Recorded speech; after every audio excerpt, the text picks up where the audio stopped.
السلام علیکم ویورز، امید کرتا ہوں آپ سب لوگ خیریت سے ہوں گے۔ اللہ پاک آپ سب کو اپنے حفظ و امان میں رکھے۔ آج کی حدیث نمبر 66 بیان کی جا رہی ہے اور اس میں بیان کیا گیا ہے کہ جو بندہ اللہ کی طرف رجوع کرتا ہے، اللہ کی ذات اسے عزت بخشتی ہے،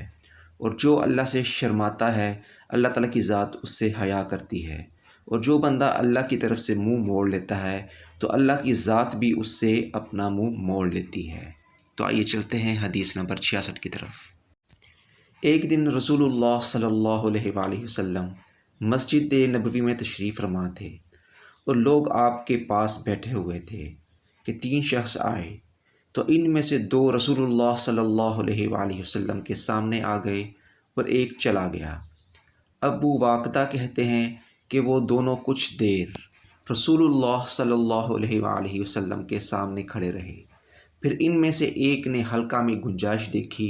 اور وہ وہاں بیٹھ گیا، اور دوسرا سب سے پیچھے جہاں مجلس ختم ہوتی تھی وہاں بیٹھ گیا، اور تیسرا واپس چلا گیا۔ بس جب رسول اللہ صلی اللہ علیہ وآلہ وسلم نے وہاں سے فراغت پائی تو صحابہ سے مخاطب ہو کر فرمایا کہ کیا میں تمہیں ان 3 آدمیوں کی حالت نہ بتاؤں کہ ان میں سے ایک آدمی نے اللہ کی طرف رجوع کیا اور اللہ نے اس کو جگہ دی، اور دوسرا شرمایا تو اللہ نے بھی اس سے حیا کی،